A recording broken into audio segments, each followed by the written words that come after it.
Everybody. Welcome to our Second Ward Candidates Night. As you know, my name is Colleen Puckett. I'm the Second Ward leader.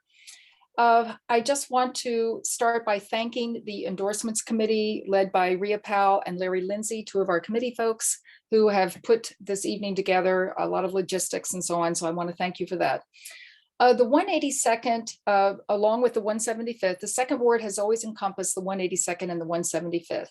And we recently redrew the lines for the district, and the 182nd, actually 3 of its former divisions have migrated over to the 175th. I wanted to talk a little bit about the Second Ward's process and how this evening's going to roll out. The Second Ward is an open ward, and that means that we control our own endorsements. Every committee person here has the ability to vote their conscience, vote for who they want to support. We do not take orders from the ward leader. We do not take orders from the Democratic City Committee. So over the years, what we've done is put all the candidates in front of the committee people. We've had candidates nights. We give our committee people the opportunity to question you, and then we deliberate as a body, and that's going to take place next Wednesday at our ward meeting. We will deliberate, we will split the 175th committee people to one side, the 182nd to the other, and the endorsement is carried by a simple majority of committee people. The 182nd this year is a rarity in Philadelphia and Pennsylvania politics, meaning that it is an open seat. We have 4 declared candidates. Each brings a different, unique perspective. Each brings skills, etc. I really look forward to hearing from each of you this evening. I am going to turn it over now to Rhea and Larry, who are going to describe how this next portion of the meeting is going to take place. And I also just want to note that we will be recording this, and this will be posted on our website after this evening. So. Okay, Rhea and Larry. Thank you so much, Colleen.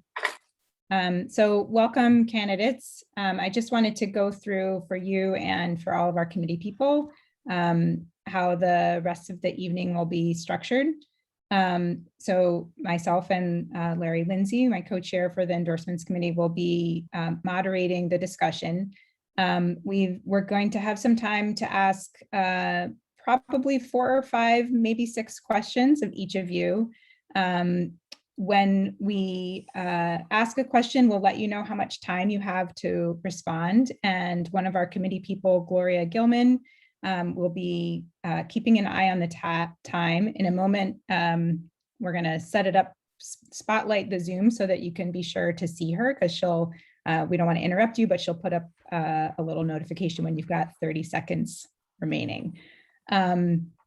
I just want to note for all of the committee people that we do have written questionnaires that all of the candidates have responded to, and they really covered a lot of ground. The candidates have answered our questions about their prior experiences that they would bring to bear, fundraising, field and votes, endorsements, their highest priorities as a legislator, school funding, fracking, housing needs, reproductive health care, and how to get things done in a highly partisan General Assembly. So thank you to the candidates. Those are really valuable and informative, and I'd encourage all of our committee people to take a look at them.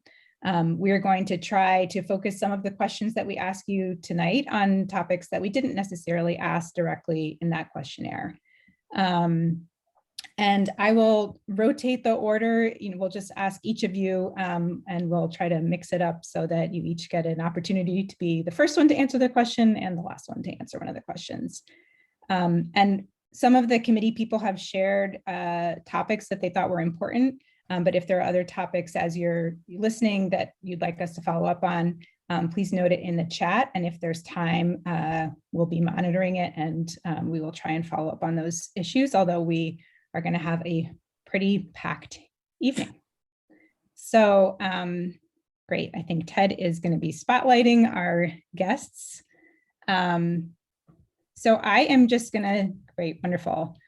I'm going to wait for them all to get spotlighted. I don't know what the past tense of that is. Thank you. Great. All right.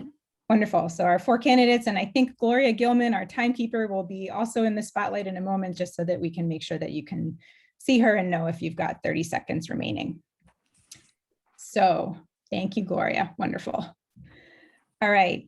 So you're in a, I don't know what order Zoom chose to put you on my screen, but I'm going to go on the order that I see you, and we'll mix it up from there. So for the first question, and you each will have 3 minutes to answer this question, is why are you running to be a member of the Pennsylvania House of Representatives for the 182nd District?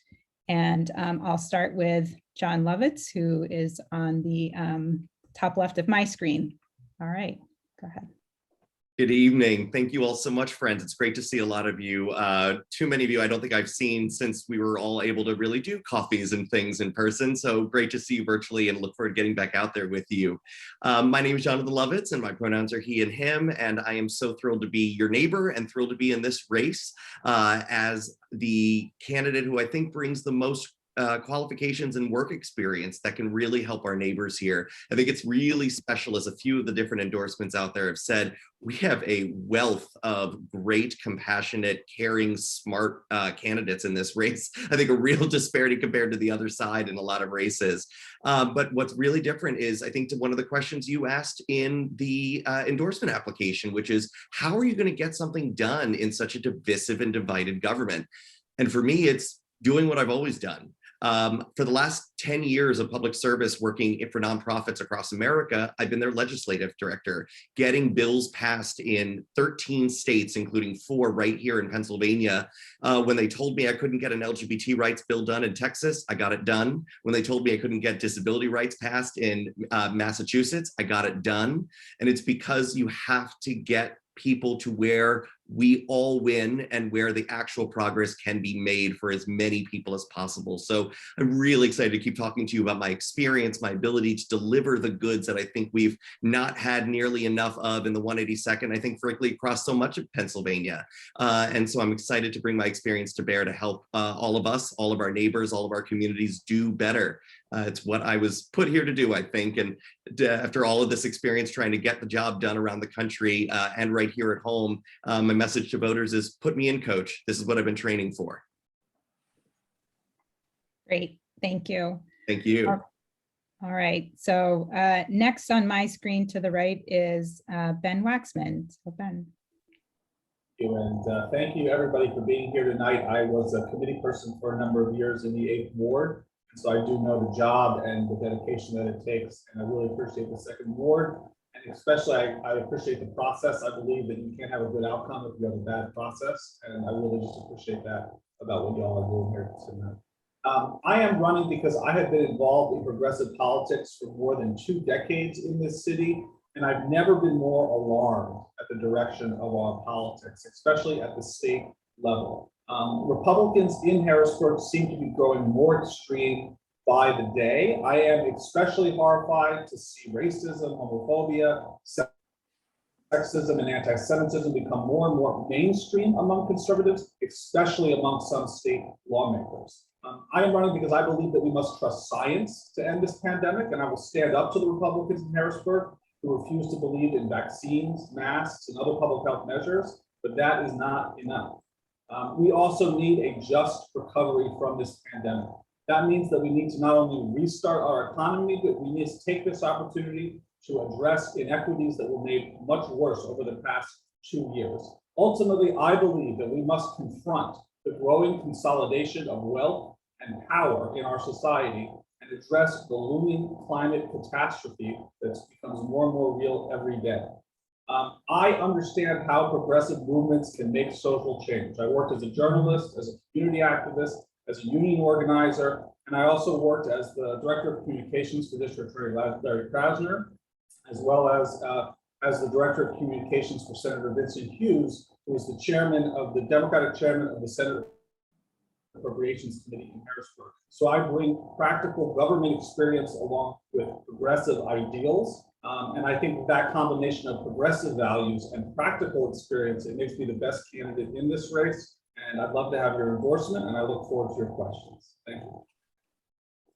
Great, thank you so much. And Ben, I just want to let you know, I don't know if others heard this. I could hear you fine. I could hear everything you had to say. It was the audio was a little muffled. I don't know if others noted that as well. And so I'm just going to give you some time to check the audio connection before we get to the next question. But I appreciate everything that you said. All right, so going next on my screen, I see Dejalyn Alvarez.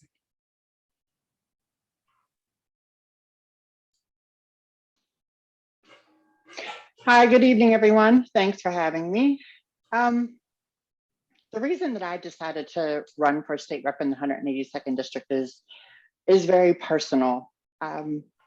This is the district where I kind of grew into being me. This is where, you know, my lived experience, being someone that is part of multiple marginalized communities, faced the actual discrimination and the oppression that so many of us talk so easily about. I experienced all of those things. Abuse from the police, abuse from the healthcare system, abuse from city government, no access to resources, no access to what most people find is just something that they are able to go on about and do in their daily lives. I came through all of that, survived all of that, and then have come back to work inside of all of those systems here in Philadelphia, the Philadelphia Police Department, the District Attorney's Office, the Mayor's Office, Harrisburg. I've come back to do all of this work and all of these things that all still have an impact on Center City. During the pandemic, I created a food distribution site that ended up feeding up to 1,000 undocumented immigrant families per week. I did that because all of my years of work, I learned that building bridges, building relationships, building coalitions was how you were able to get things done. As a Latina trans woman, doing that work has been 10 times harder for me than it would have been for everyone else. I learned that I'm not always going to agree with everyone. We don't always have to agree on every single issue.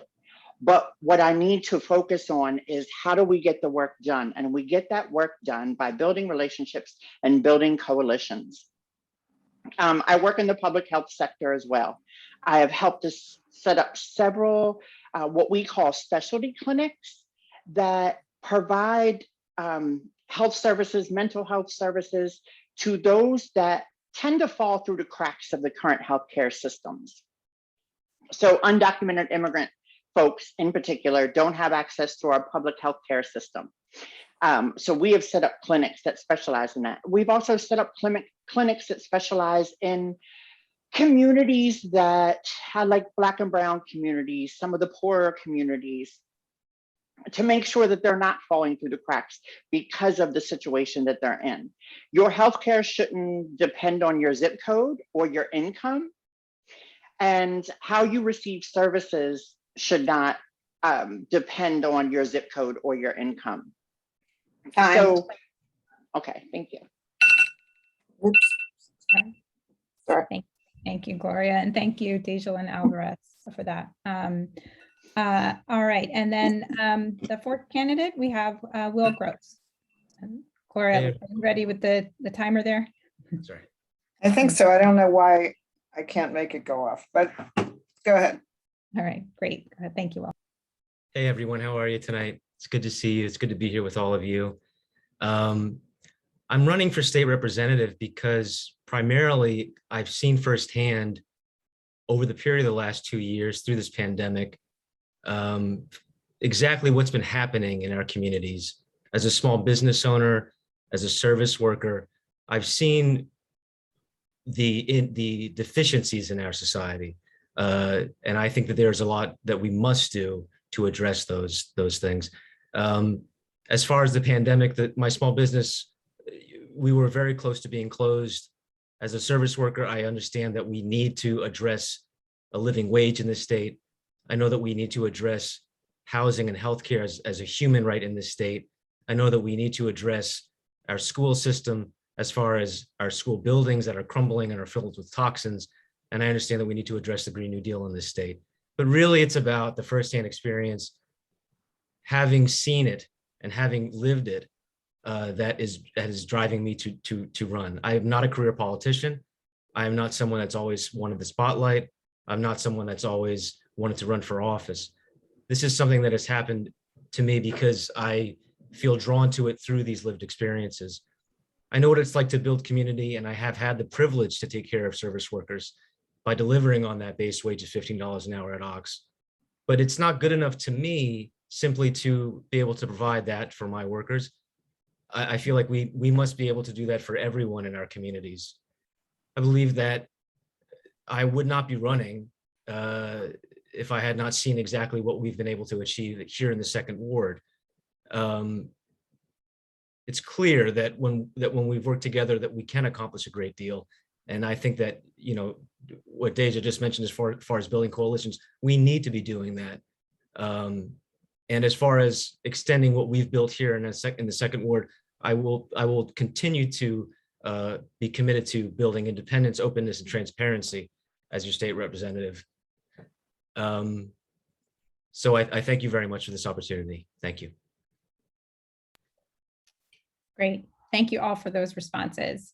We're running just about right on time. So I'm going to turn to our next question. And for this question, we'll ask you each to respond in 2 minutes so that we can keep on schedule. And I'm going to start this time. Ben Waxman, I'm going to direct this question to you first. So, but I'll give you each an opportunity to answer. So this question is about gun violence. Gun violence is a major issue across the country, but especially here in Philadelphia.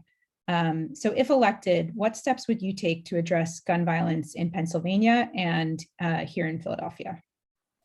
So thank you for the question. We had a shooting happen literally outside, like about a block from my office today on Chestnut Street. And so, and in addition to that, working at the district attorney's office really was my first exposure, you know, in terms of from a professional sense of working on gun violence. I think there are a number of things that we can do at the state level. First and foremost is to make it harder for people to buy guns and make it harder for people to sell guns, especially, you know, in private transactions and other sort of loopholes that exist in our background system. Those need to be addressed. But we also have to be real that gun control, you know, isn't the answer, just like criminal justice system is not the answer. We need money for violence prevention programs, and in particular for programs that strengthen the ties, you know, between community and law enforcement in a way that builds trust on both sides. I don't think there is anything more important than building that trust and relationships for people to start feeling safe coming forward, to start feeling like they can actually report, you know, when a shooting occurs or another kind of act of violence. These are not things that have easy answers, unfortunately.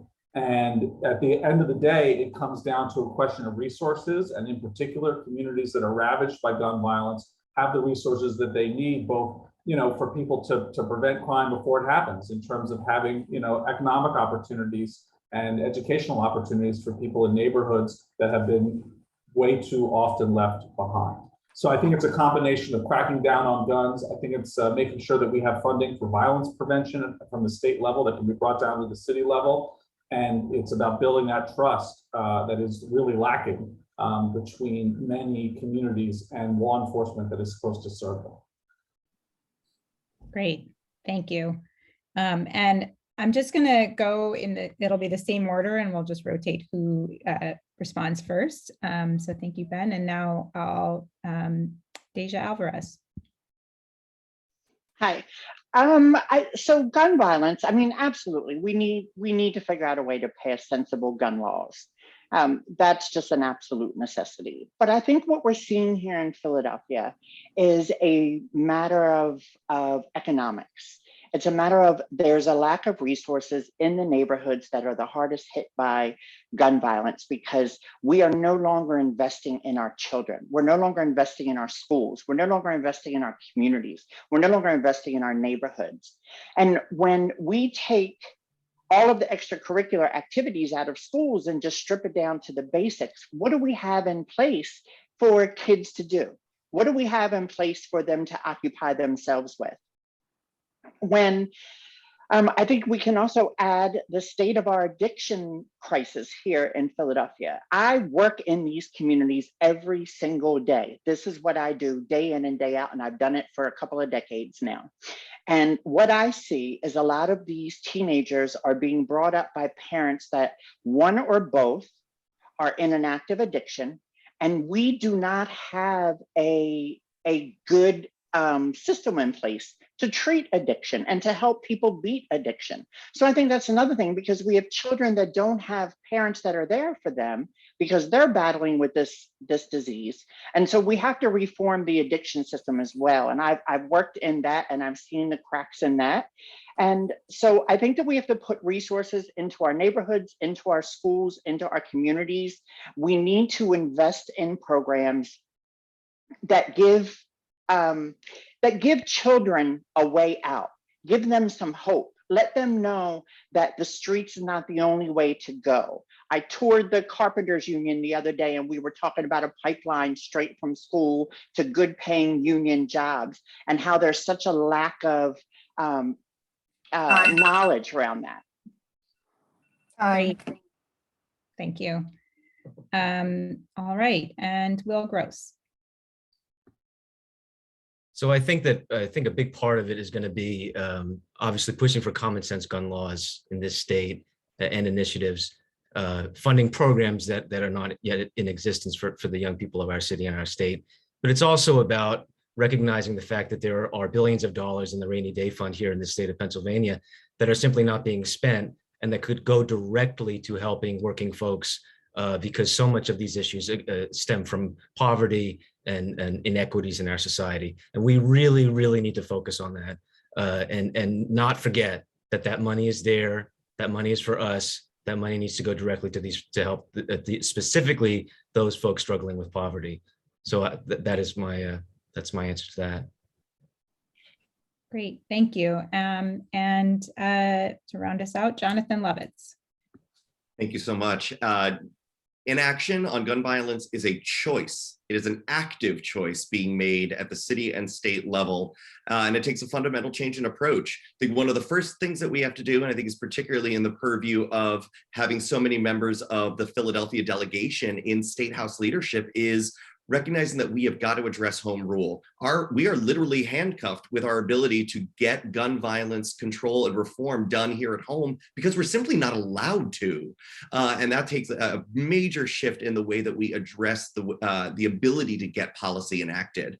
But I agree with several of my colleagues here that the through line from housing insecurity to insecurity in our schools to underfunding mental health and particularly opioid and other related addiction services has led to this increase in crime. And that has led to a dramatic increase, particularly in violent crime. And we need to bring the full weight of, particularly in the 182nd, the businesses in this district who get so much incentive from us paying for their tax abatements and for their great opportunities to grow their high rises here without giving back. And that means holding their feet to the fire and saying every new building you build must develop or contribute into a public safety fund that is used for local homegrown development programs that make things better for us here.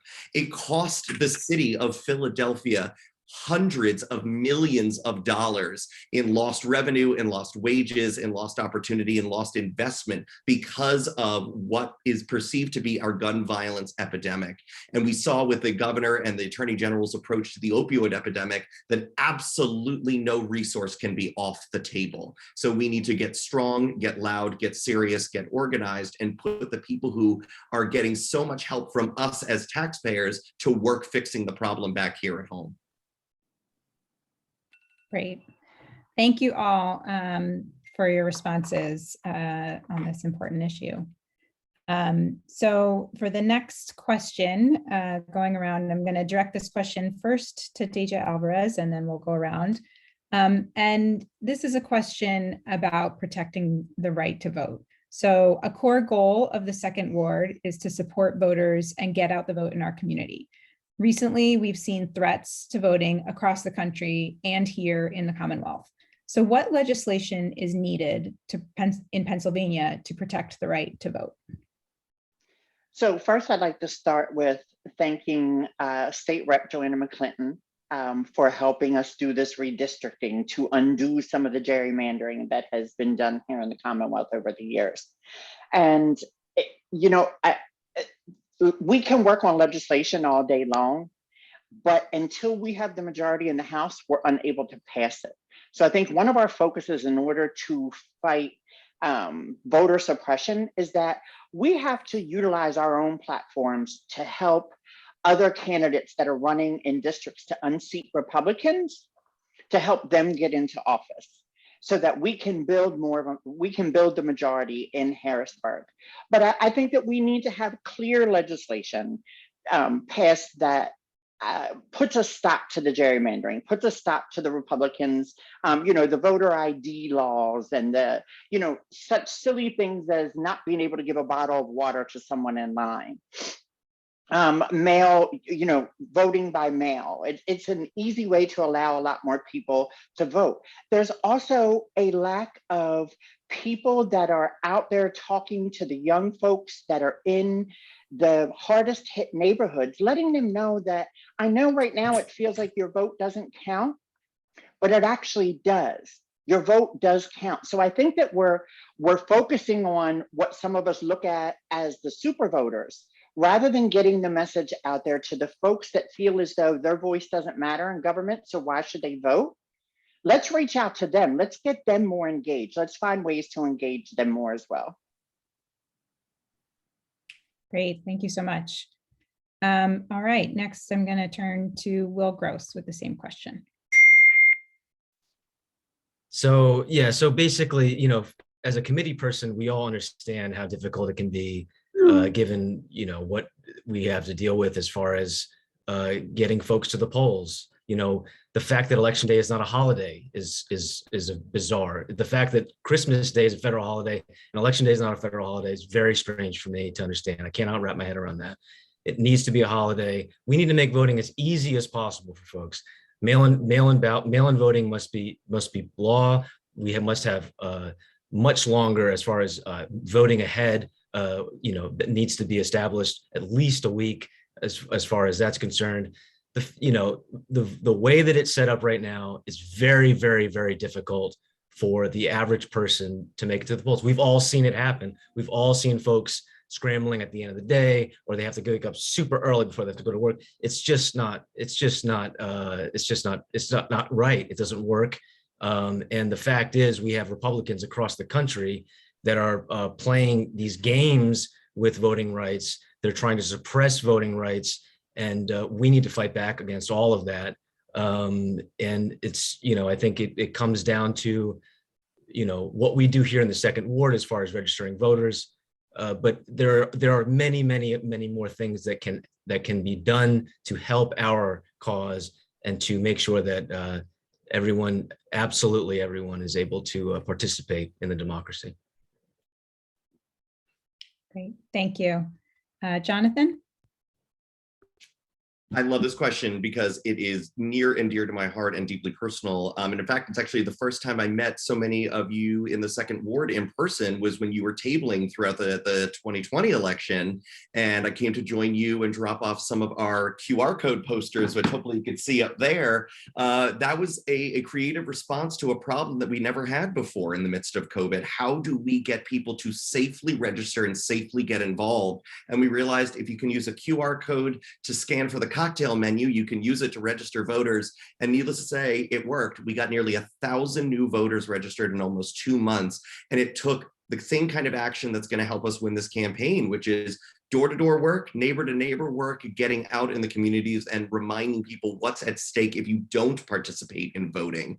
I think we absolutely need some uniformity across all the counties in the way that we count and enfranchise all of our voters. I think the way that we have to make the case louder than we ever have, that if Act 77 passed the first time, it needs to count all the time, because voting is good no matter what side of the aisle you are on. It just just seems that if you feel like you're losing, you need to change the rules, and that's not how it's supposed to work. So getting people back to feel their sense of skin in the game matters, and that's putting voting access, voting knowledge, and voting rights in people's hands. And the numbers do that. I saw that with the Philly Voting Project. There were something like, the difference between Hillary Clinton and Donald Trump was something like 40,000 votes. There were 200,000 unregistered LGBTQ people in Pennsylvania, almost 400,000 unregistered Black voters. And that's how we were able to address the issue, is by going right to their communities and saying, if you're not a part of this, we'll never be able to stem the tide that's coming to get you. So we've got to bring everyone's sense of skin in the game back. And I know we can do it. Great, thank you so much. Thank you. Finally, for this question, Ben Waxman. Thank you. And voting rights and protecting democracy is something that I've worked on a lot over the years, especially more recently with the Pennsylvania Budget and Policy Center. There's a think tank, progressive think tank that I worked closely with in 2020. So I'm going to get a little nerdy here and get real policy specific, if that's okay. First and foremost, we have to protect vote by mail and the other reforms that were passed in 2020 in response to the pandemic. The Commonwealth Court has ruled that vote by mail is unconstitutional. That's going to the Supreme Court. We'll see, the Pennsylvania Supreme Court, we'll see what happens there, but it is critical that we defend the vote by mail law. It greatly increased the franchise in 2020 and 2021.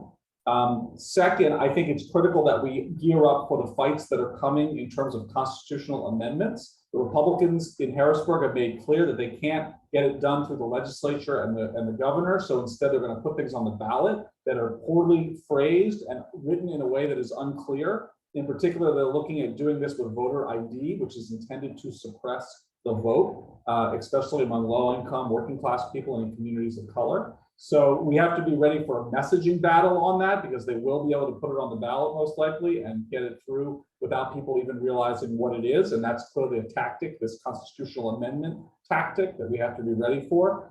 The final thing is, we really need to push back against these phony election audits that the Republicans in the Senate have been pushing, which is to try to put pressure on local governments and local election boards to throw the election for the Republicans.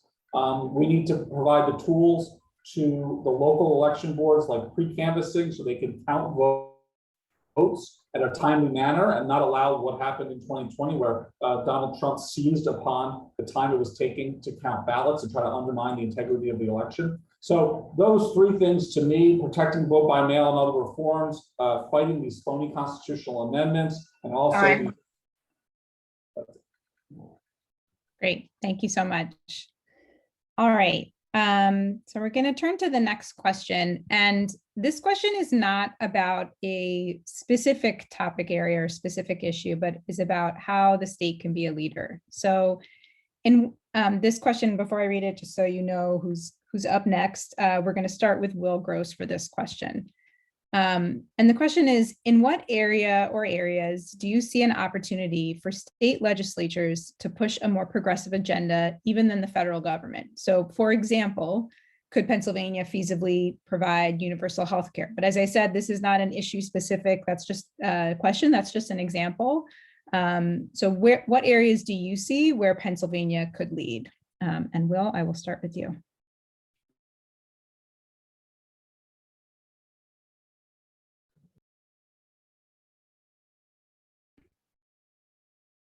Can you unmute? Yeah. Oh, no. Wait, one more time. Hold on, Will. We can't hear you. I think, go ahead and unmute yourself again. Can you hear me now? Yes, we can.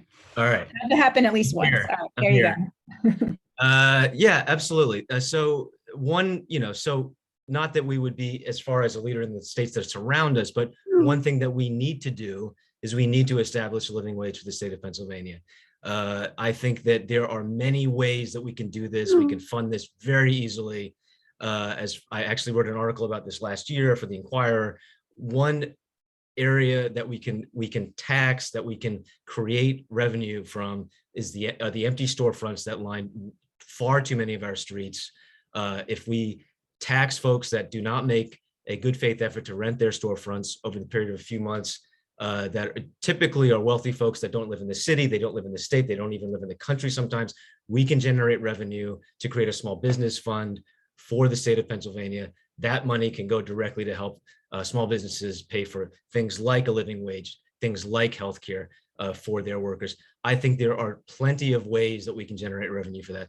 Not to mention, again, the rainy day fund that's sitting there. There is so much money from the American Rescue Fund plan that is simply just being stashed away and hidden by Republicans. And that money needs to be used. That money needs to be put to use. We need to help working people. We need to help working people now. And there are plenty of ways that we can do this. But I think that two areas that are specific in that case would be a healthcare system for all, and also a living wage for the state of Pennsylvania. Great, thank you. All right, and next, I'll turn the same question to Jonathan Lovitz. This is a fantastic question because I think it really points to the possibility that's ahead of us in Pennsylvania.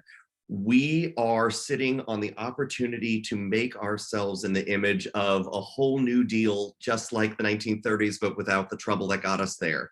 I think if we build in an unprecedented way, we can fundamentally change outcomes at so many levels throughout the state. We are about to get an infusion of federal dollars for infrastructure development, and with that comes jobs, union jobs, working class jobs that absolutely need a $15 minimum wage, if not higher, that need access to an absolutely inexhaustible and easily accessible, affordable healthcare package for everyone. Putting people to work, making sure they're healthy, making sure their kids are well educated, all go hand in hand with modern infrastructure development. It's also the fastest way to get us away from fracking and away from dangerous environmental policies that have gotten us in some of the damage to the watersheds and all that surround us that we're dealing with now.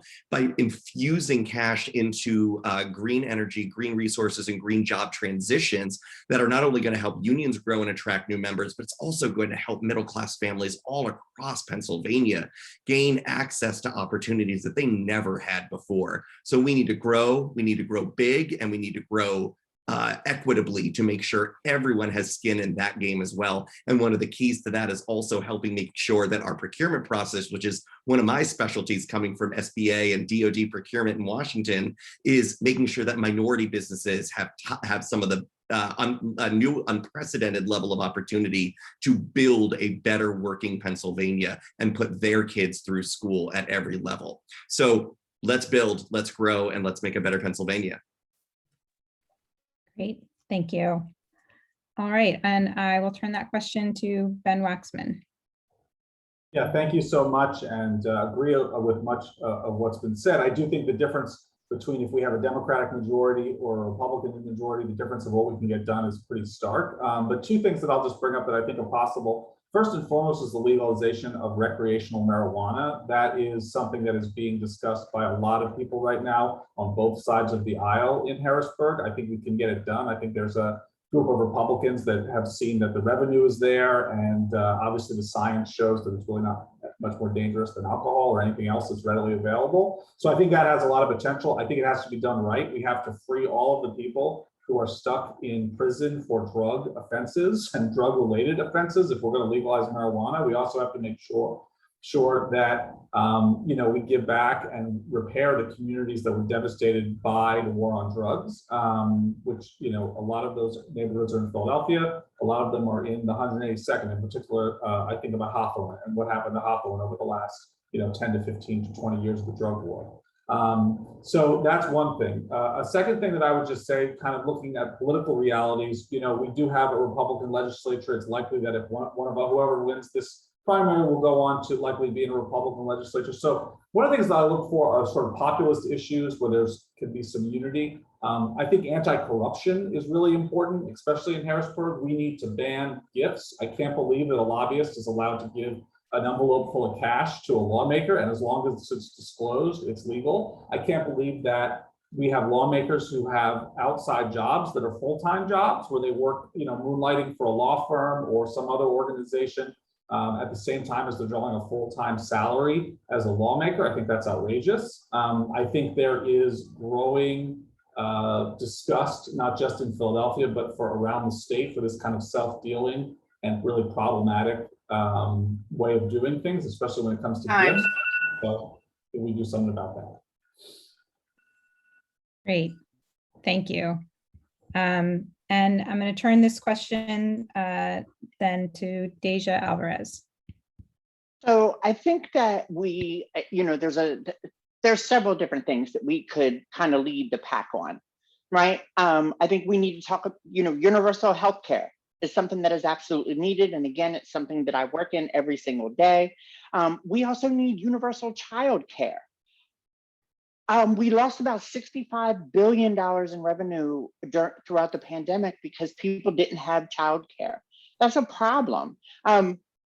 That issue existed long before the pandemic, but it's just one of those issues that the pandemic helped to highlight. I think that we absolutely have to talk about the legalization of cannabis.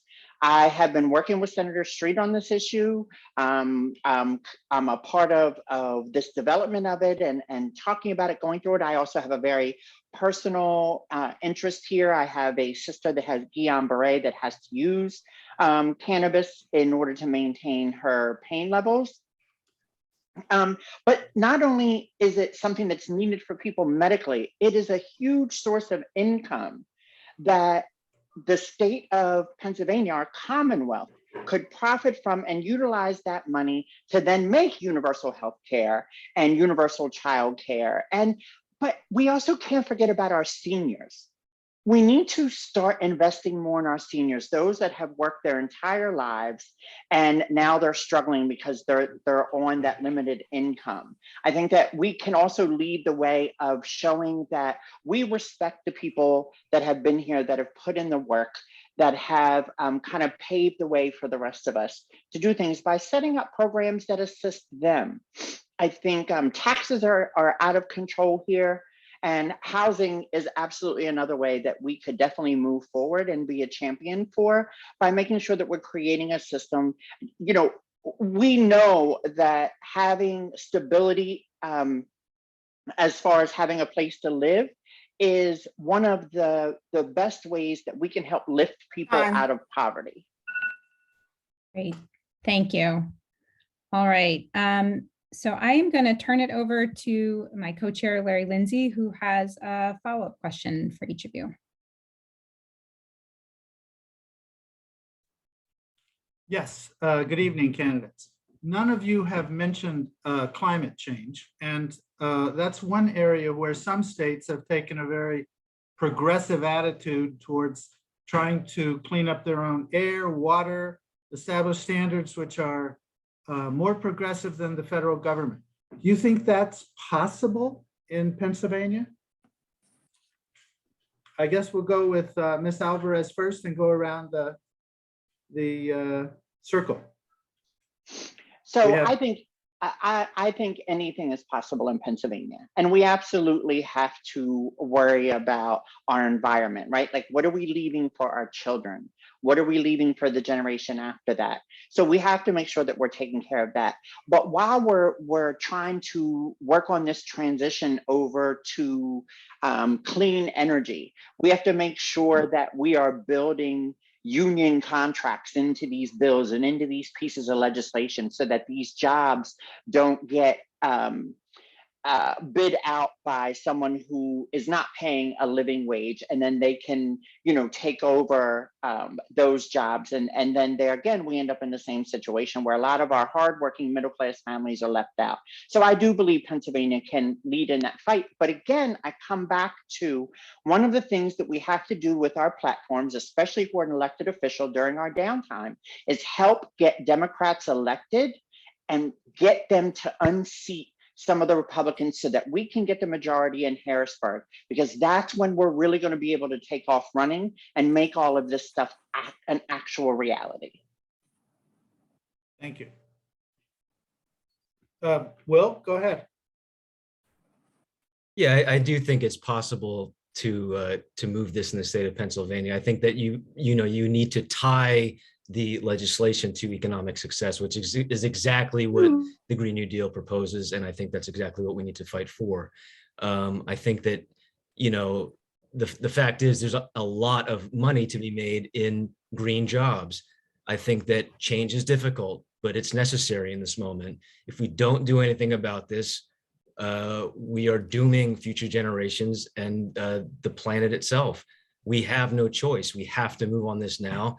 The fact is, it's just the truth of it is there is a lot of revenue in a green future. It's simply about how are we going to move folks into that system. I think that, it's bolstering the economy. If we have to, that's the way that we sell this. That's the way that we push this forward. That we tie this directly to economic growth, and we move folks to that as soon as possible. I think that that's going to take a lot of taxation. I think that's going to take a lot of moving folks by hitting their wallets at this point, but understanding that in the long run, it's for the betterment of their industries, and it's for the betterment of our state, our cities, and the world as well. Mr. Lovitz? Very great question. And I was starting to get there and talking about the importance of building and investing in infrastructure and development here in Pennsylvania, because we have to remember our values, and I think our maybe decade ahead of progress, or at least commitment to progressive values in the environment in Philly, is quite different than I think a lot of the folks might feel far out west. And so building any kind of coalition that works with them is going to take a fundamental understanding of how we make energy business in Pennsylvania work for everyone. It's certainly a specialty of mine, running the construction and the construction breakout for the Chamber of Commerce where I work, helping major corporations and small businesses develop plans to not only get off of their reliance on dirty energy, but also how they're going to build a sustainable workforce that continues to develop those new jobs and new innovations in those industries. Unless we tackle this, everything else that we all want to do, from healthcare to gun violence prevention, you name it, nothing will get done, because it's just going to be, I think, a Band-Aid on our problem, which is saving an earth that's worth keeping our kids around for. Every parent I've spoken to around here in the district is saying they're just fundamentally concerned about what's going to be left for their kids after they're gone. And so we have a commitment as neighbors and as legislators to make sure that that is a part of everything that we talk about going forward. I think one of the smartest things our government has done in Pennsylvania is establishing that that there is a permanent series of representatives that work from the Department of Environmental Protection with every state agency, helping make sure dollars get spent equitably in addressing these issues. We need to go deeper into that and make sure if you're getting a nickel of state funding, it is not going to compound problems, but actually address them. We see that starting to come to fruition in the private sector, and we need to apply that same methodology here. It can get done. It will get done. And red or blue, everybody sees green. There's a way to get people on the phone to see this. Mr. Waxman? So the first thing I'd say is I really do see the climate situation as an emergency that is quickly becoming a catastrophe. I don't see it as something far off in the future that we need to worry about. I see it as being, like the weather has changed in my lifetime in a pretty horrifying way. Okay, so I see climate as the key survival issue for the human race, and that's how I approach it. I think in terms of the question of what can be done at the state level that may be more than what we can do at the federal level, it really depends on who's governor. Because even if we don't have a Democratic controlled legislature, we do have the opportunity to elect a Democratic governor this time around. We've seen with Governor Wolf, not perfect, plenty of criticisms, but at the same time, when it came to moments where he could lead on environmental issues, he tried to do that as much as possible. And I think we can expect the same thing from Governor Shapiro if he becomes governor. I do think that electing a Democratic governor is the key to protecting so much progress and making continued progress if the Republicans maintain the legislature. That is definitely true around climate issues, whether it's the different accords that exist or the compacts that exist between all the northeastern states that Pennsylvania can participate in. So there really are things that a Democratic governor with allies in the legislature and in social movements can do on environmental issues with executive power, but it really depends on if we're able to keep the governor's office in Democratic control. All right. Thank you all. So we're nearing the end of the hour. We'd like to ask one closing question. And for this question, we're going to ask you just to keep it to 1 minute. But this is just really a general question. So we're going to invite you to share closing or final thoughts about why you're the best person to serve as the representative for the 182nd district. Let's see, I'm going to come full circle and start back again with Jonathan Lovitz for this one. Well, thank you. And thank you all for this opportunity to be with you. There's nothing more important than talking with your neighbors. And this is what this campaign's all about. It's letting you know that when you elect me, if I'm at the table, you're at the table, and the issues you care about are at the table. I may not be a great dresser, but my coats sure have long coat tails. And I want to be that person who can bring a lot of folks into the room who maybe haven't been represented in Harrisburg. It's the work I do every day, working all over the country on legislation that's helped open billions of dollars in contracts to small business owners from minority communities. I'm the son of a teacher, the brother of 2 teachers, the son of a small business owner. I've been a union member for 15 years. The issues at the heart of the progressive movement are the issues that get me out of bed every single morning, because this is what I was put here to do. And I'm so excited to work for each of you, work for our neighbors, and get the job done in a way that I don't think we've seen nearly enough of in our state politics. So thank you. Let's get to work. And let's remember that my campaign slogan is, let's make a difference, not let me, let us. Thanks. Sorry. No, I appreciate it. Thanks, Lori. Keep me honest. Great. Yeah, thank you. All right, Ben Waxman. So I want to thank everybody for being here tonight. I really do believe that committee people will decide this race. And so I really hope to have your support in the 2nd Ward and all over the district. I believe that I'm the right person for this job for a simple reason, which is I have that combination of progressive values, but then practical experience in state and local government that I think kind of sets me apart. And I believe that in order to, get to Harrisburg, to be on the ground running for our communities, we need someone who has that sort of practical experience and roots here in Philadelphia and in Pennsylvania. I really, again, appreciate the opportunity to come here tonight. I really appreciate the process, and I hope to have your support going forward. Thank you so much. Great, thank you. And Dejalyn Alvarez. I believe I'm the right candidate for this because I think I'm what we have been missing in government, period, all across the country, not just in Philadelphia, not just in the Commonwealth. Someone who has the combination of both lived experience and professional experience.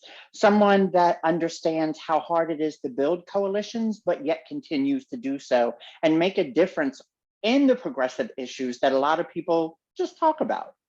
I am always boots on the ground. I am always meeting new people, having conversations with people, and trying to find solutions to the problems that everyday people face here in Philadelphia. And being a state legislator, I think that that's just another way for me to be able to fight for people that need us to fight for them. All of us deserve a seat at the table.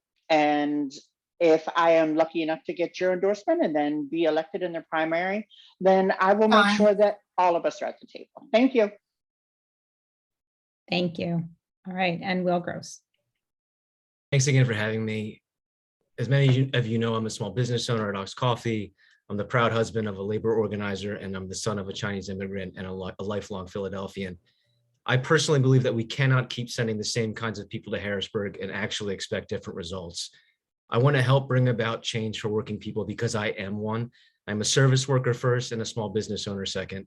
I understand what it's like to work for an unlivable wage, to live without health insurance, to live under the threat of a greed-ridden landlord, and to operate a small business that depends on in-person interactions to survive during the worst of this pandemic. I have been proud to stand with all of you these last 4 years and believe that we do deserve this seat in Harrisburg. I hope to earn your support. Thank you so much again. Great.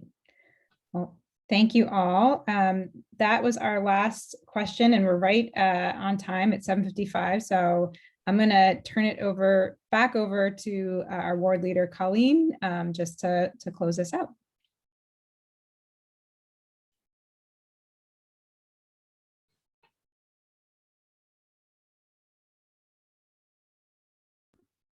I've got to find myself first on the screen, on the little screen. Okay. So once again, I really appreciate everybody participating in our democracy. I appreciate this ward so much. I want to just say what an honor it has been for me to be part of this group with all of you and to build an open democratic organization. And this to me is like the cream of la creme de la creme, is meeting our candidates. I want to thank all the candidates for stepping forward. It's not an easy thing to do what you're doing. So thank you for putting yourselves out there and articulating your vision to us tonight. And I look forward to all of us wrestling with this next week and coming out with an endorsement. And we will make you aware immediately after that happens, so you won't be left in the dark. But again, just thank you everybody for believing in democracy. Thank you.